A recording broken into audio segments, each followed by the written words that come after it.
கர்த்தருடைய பரிசுத்த நாமத்திற்கு ஸ்தோத்திரம் உண்டாவதாக. கடந்த பதிவிலே கூட 3 தூதர்களை குறித்து உங்களுக்கு சொல்லியிருந்தேன். காப்ரியேல், மிகாவேல், லூசிபர். இன்று பார்க்க போகிறது காப்ரியேல் தூதன். அந்த காப்ரியேல் தூதன் செய்திகளை தேவனிடத்திலிருந்து கொண்டு வருவதற்கும் நம்மளிடத்திலிருந்து திரும்பவும் அவரிடத்தில் கொண்டு போய் செல்கிறதுக்கும் அந்த காப்ரியேல் தூதன் படைக்கப்பட்டுள்ளார். காப்ரியேல் என்று சொல்லும் பொழுது அநேக தூதர்கள் இருப்பாங்க.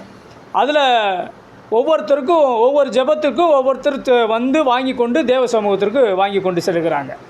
அதுபோல தான் கிமுவில் வாழ்ந்த தானியேல் என்கிறதான தீர்க்கதரிசிக்கு நேபுகாத் நேசர் ராஜா அவர்களுடைய காலத்தில் வாழ்ந்தபோது அடுத்து வரப்போகிறதான அரசாட்சி பேரரசுகளை குறித்து விளக்கம் சொல்கிறதுக்காக, ஞானத்தை உணர்த்துவதற்காக, அறிவை உணர்த்துவதற்காக அந்த காப்ரியேல் என்கிற தூதன் தானியேலுக்கு காட்சி கொடுக்கிறார். அவர் அவரோடு கூட பேசிக்கிறார். அப்போ தானியேல் எழுதினதான நிருபம் 8வது அதிகாரத்திலும் 9வது அதிகாரத்திலும் அதை குறித்து படிக்கலாம். அதாவது மேதிய பெர்சிய பேரரசை குறித்தும் அடுத்து வரக்கூடியதான கிரேக்க பேரரசை குறித்தும் அவனுக்கு விளக்கமாக தெரிவிக்கிறார். அதில் கரெக்டாக மேசியாவினுடைய வருகை, ஆண்டவராய் இயேசு கிறிஸ்துவினுடைய வருகை பற்றி கூட தானியேல் 9வது அதிகாரம் 21வது வசனத்திலே அவர் வெளிப்படுத்தி கூறுகிறார்.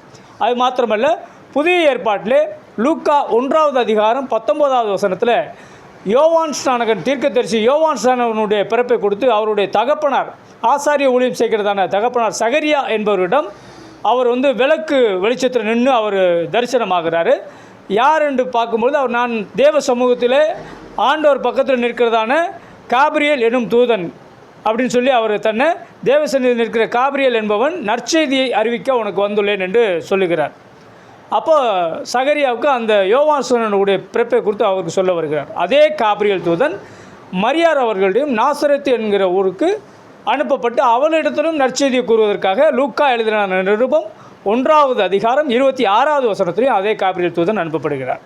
அப்போ காப்ரியேல் தூதன் தேவன் என்ன நினைக்கிறாரோ, என்ன செயல்பட நினைக்கிறாரோ அதை மனுஷர்களுக்கு சொல்வதற்காகவும் அவருடைய சித்தத்தை நிறைவேற்றுகிறதற்காகவும் அவரை பற்றிய ஞானத்தை கொடுப்பதற்காகவும் தேவ அறிவை உணர்த்துவதற்காகவும் அனுப்பப்படுகிறதான தூதனாக இருக்கிறார்.